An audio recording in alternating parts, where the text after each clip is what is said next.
Hello and welcome to the latest episode of No Accounting for Taste with me, Matthew Ward, and the familiar voices of Accounting Web's managing editor Richard Hattersley Hello. and technology editor Tom Herbert. Hi everyone, and a happy post-self-assessment for those who celebrate.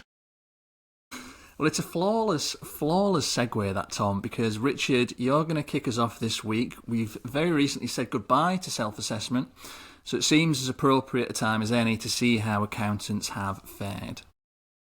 Yes, absolutely. On the list of January, many accountants up and down the country put the final click on their self-assessments nightmare, and they put an end to the month, which it kind of went through a range of emotions over this month, from sheer panic to euphoria once it was all over and done with. But it's no coincidence that self-assessments day kind of finishes around about close to the 2nd of February, which is, of course, Groundhog Day, as we all know and love, because the annual ritual of self-assessment season closely resembles the day that WPBH TV9 weatherman Phil Connors was doomed to relive every day in that classic film. And it feels as if I make that reference every year as well, because I feel like we are living in a Groundhog Day when it comes to self-assessment season. It is reliving the same thing over and over again. You could just look at the reports on any answers throughout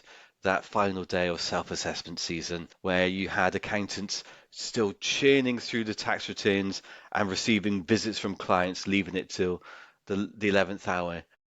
As what happens every year, it's almost the same story is repeated every year, and poor accountants there playing the role of Phil Connors have had to relive the torment of self-assessment season. So let's look at some of the comments that we had on any answers on the final day. My favourite came from JB101, who had an elderly gentleman walk into their office on deadline day and said that they heard about the HMRC deadline and was wondering if he needed to declare his rental income.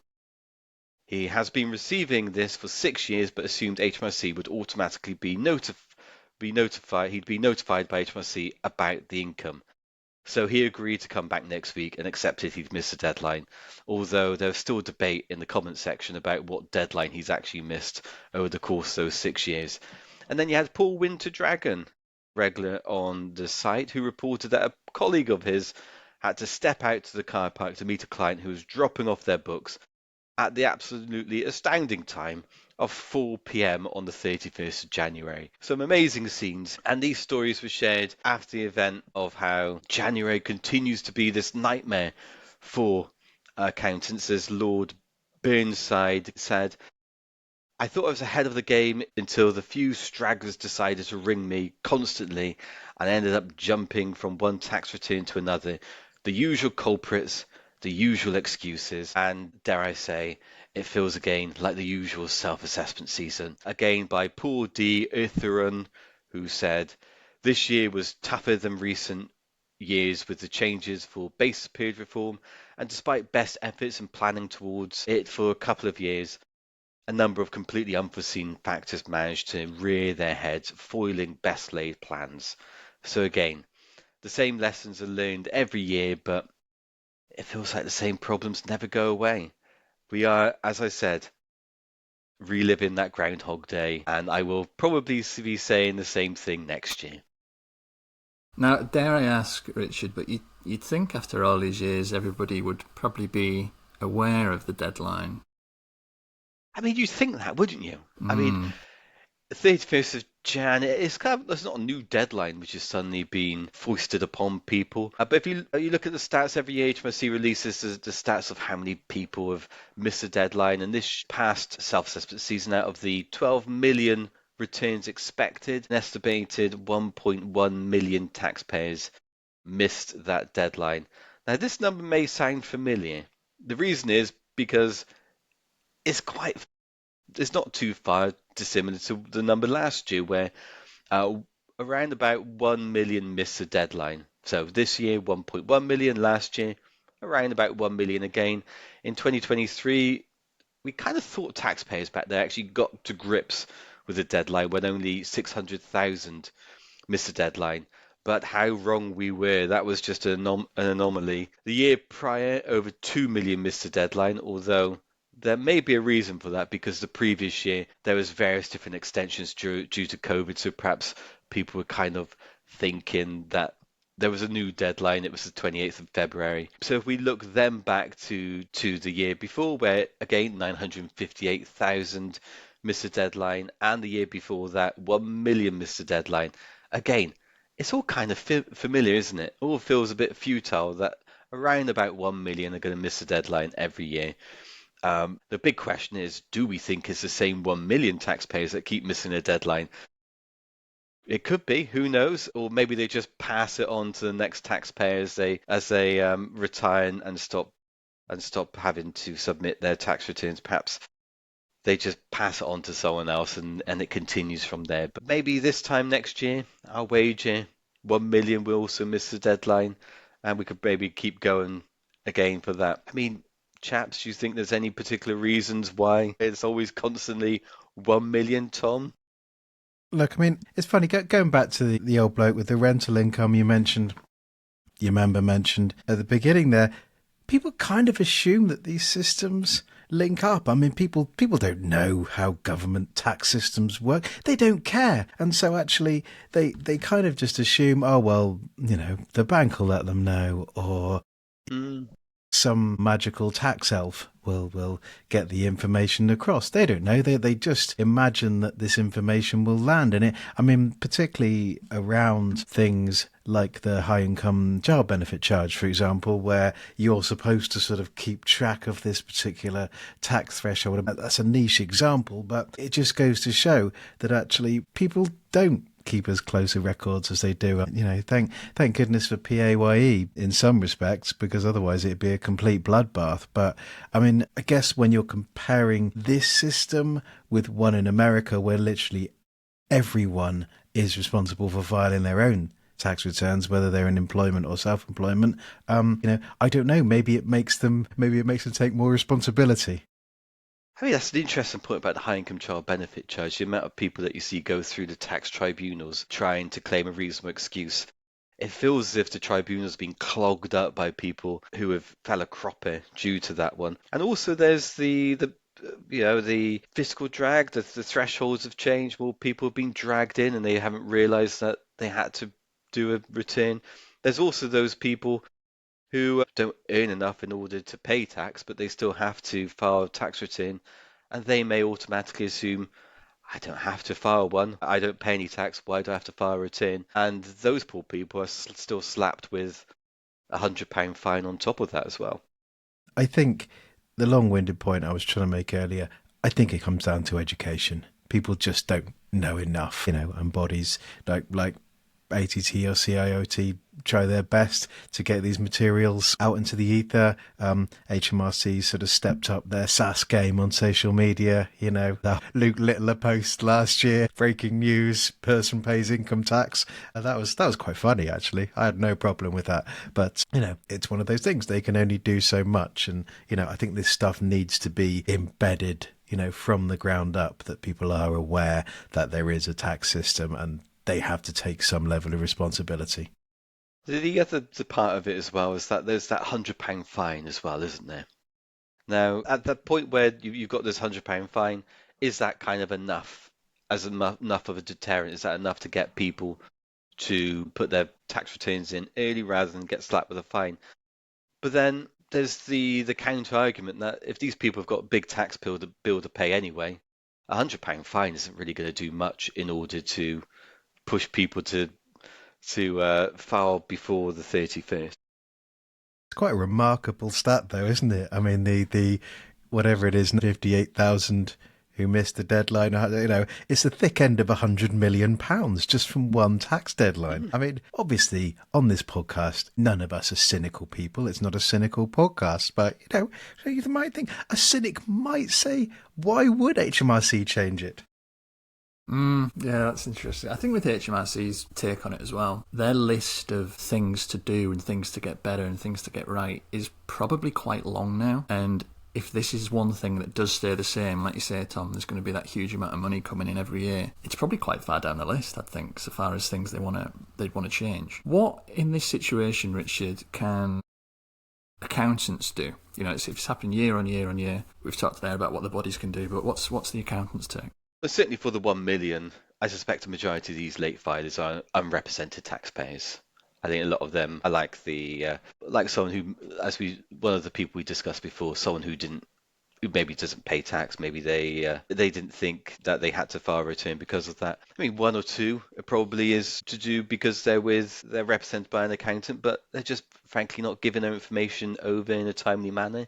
And there's only so much accountants can do before kind of going to someone's house and dragging the information from them. What else is there for them to do other than kind of nudge them throughout the year and kind of tell them, come on, otherwise you're going to get a fine. And as we see on any answers throughout the year, accountants are trying their best to do this. They don't want to spend the 31st of January working up until the deadline to try and get as many returns in, to get the return in to save their client 100 quid. I think they'd probably rather be spending their time doing something completely different. That's not to say accountants don't love the cut and thrust of self-assessment season. Many do. Many enjoy the busy period of January, and of course more power to them. But for those that would prefer a less stressful January, well, I mean, perhaps now's the time, as it always is, February's time for that ultimatum, a time to sit your clients down and tell them either change your habits or maybe it's time to look for another accountant. Or for many of those people which continue to turn up, like the person who turned up with the carrier bag at 4 p.m., maybe those people might find themselves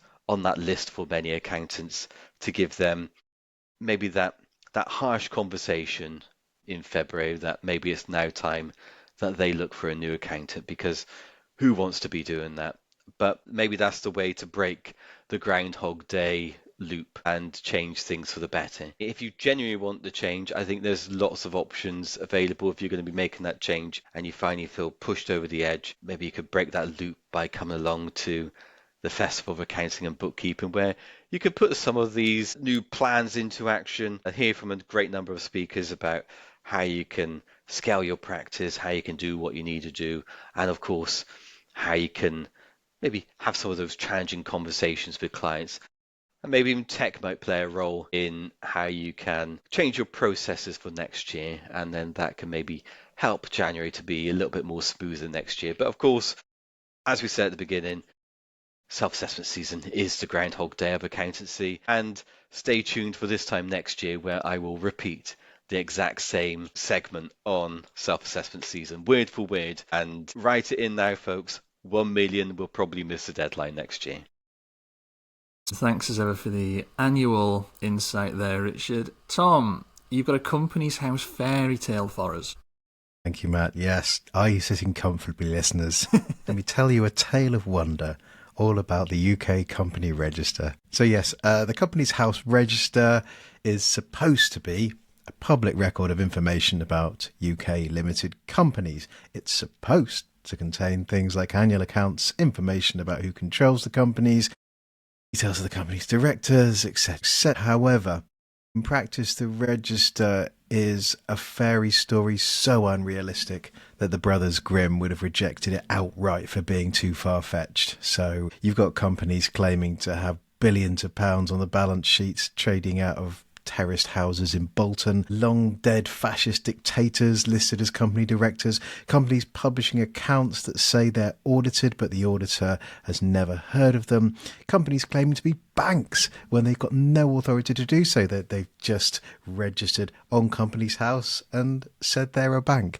It's got their Company's House number, it's all fine. So I mean, I should have gathered from all of the above, at the moment you require less verification to set up a fraudulent company than you do to borrow a library book. You pay your fee, put in whatever garbage you like, and at the moment, Company's House doesn't have the capacity, the systems, or the authority to check any of it out. To my knowledge, there's been one successful conviction for Company's House fraud, and that was a man who registered former business secretary Vince Cable as a director and shareholder of his company without Mr. Cable's knowledge, went on LinkedIn to talk about it just to prove a point, and for his trouble, of pointing out the flaw in the system, he was landed with £1,000 fine and costs and a criminal record. I mean, quite incredible. There are moves in transit to tighten all this up, predominantly through the Economic Crime and Corporate Transparency Bill. This has been rumbling along in the background for what seems like an eternity. So Companies House has started this process of introducing higher registration requirements to cut out some of this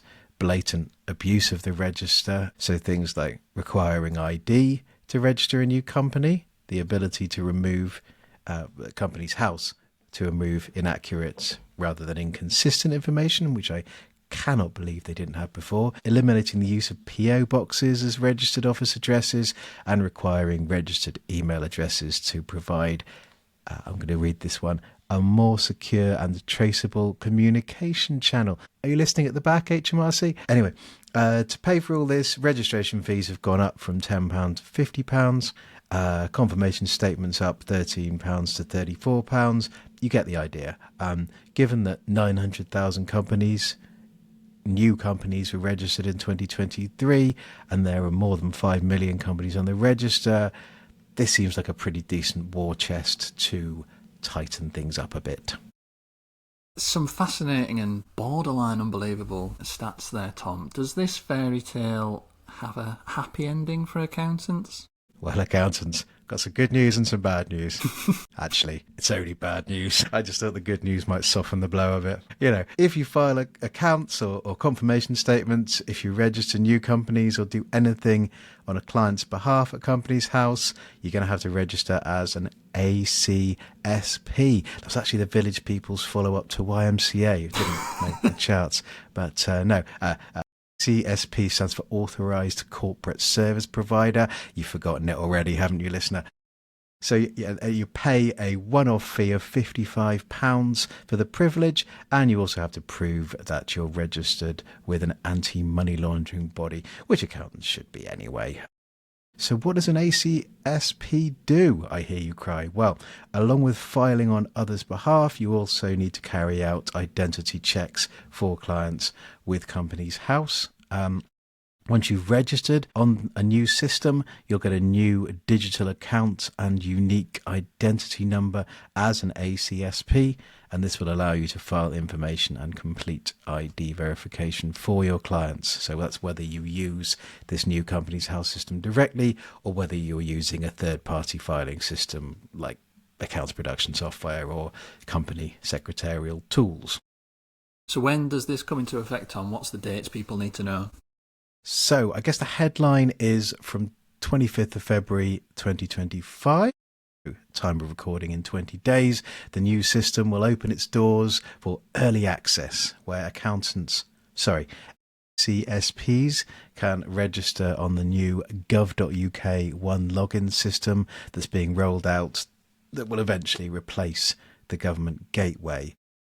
As a little sidebar, from the 25th of March 2025, individuals will be able to voluntarily verify their identity directly with Companies House through this new system as well. Let's not worry about that. We'll focus on the accountants for now. The new system will run in tandem with the current web filing system that we all know and love. You don't have to register from 25th of Feb, but in future, only ACSPs will be permitted to file documents at Companies House for a client company.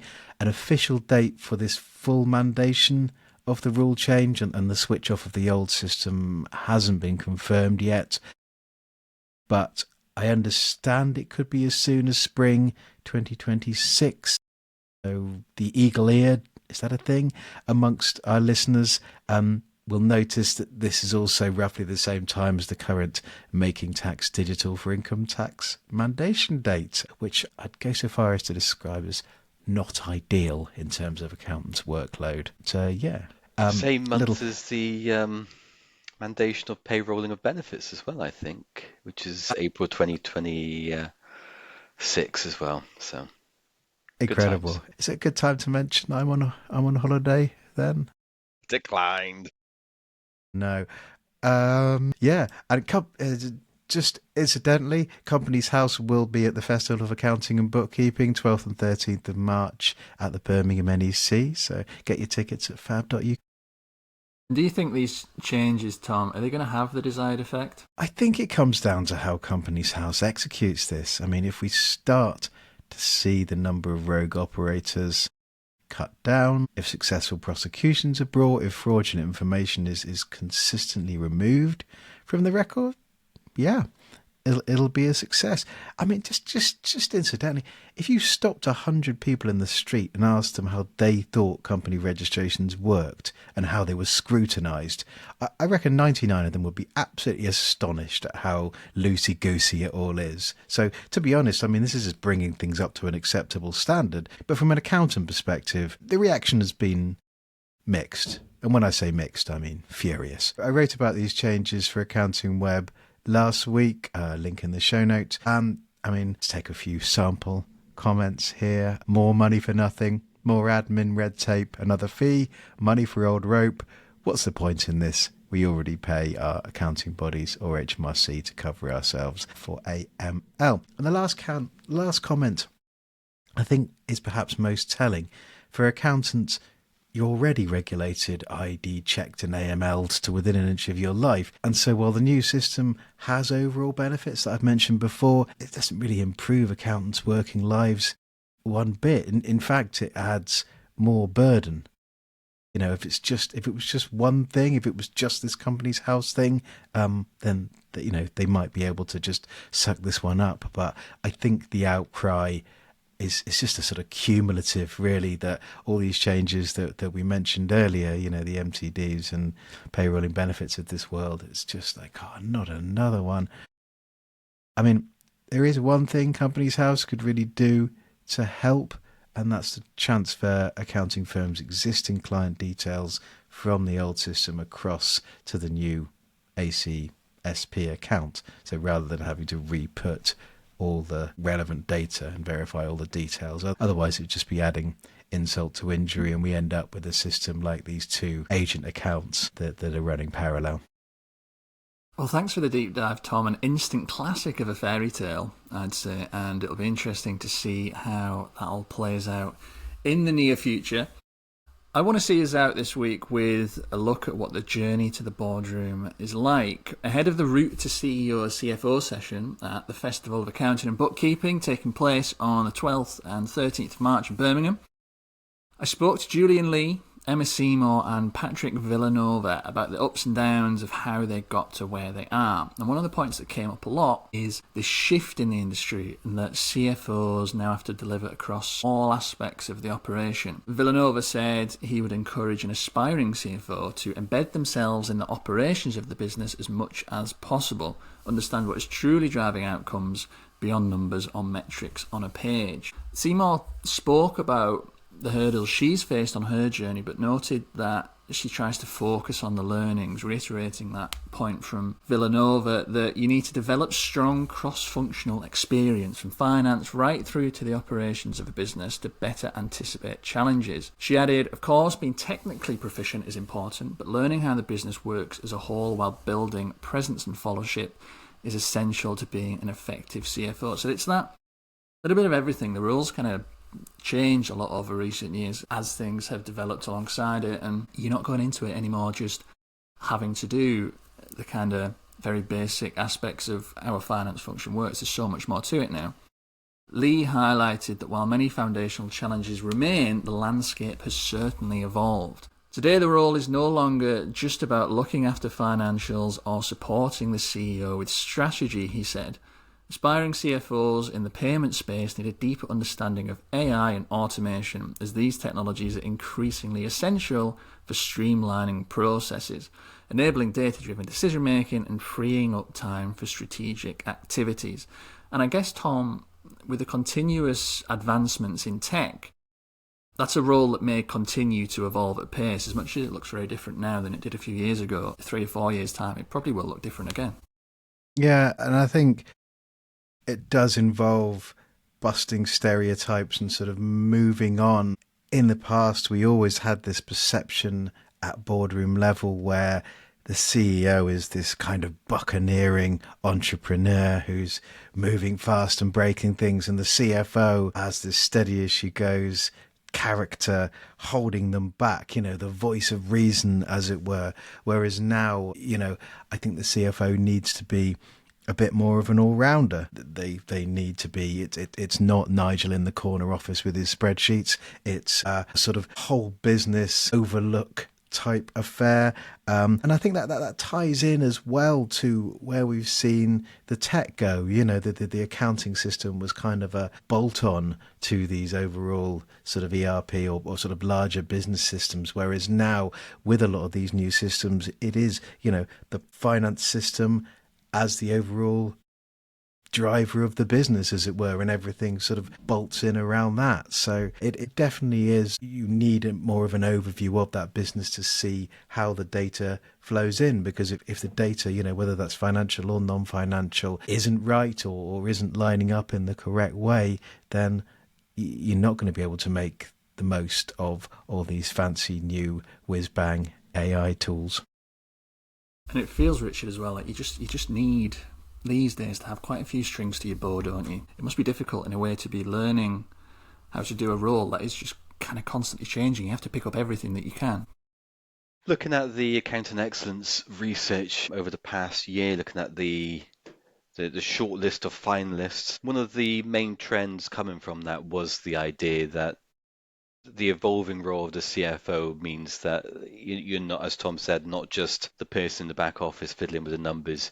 You're doing a range of other things. So if I could pull out some examples, you had CFOs getting into the detail with the sustainability and ESG strategy as part of the firm. You had CFOs being embedded in the culture aspect of the firm, and kind of like that there was a diversity of people employed and equity in terms of salaries for people of their roles. You had CFOs involved in AI projects as well in these organizations, and kind of right there is in the captain position in terms of any kind of finance transformation project happening.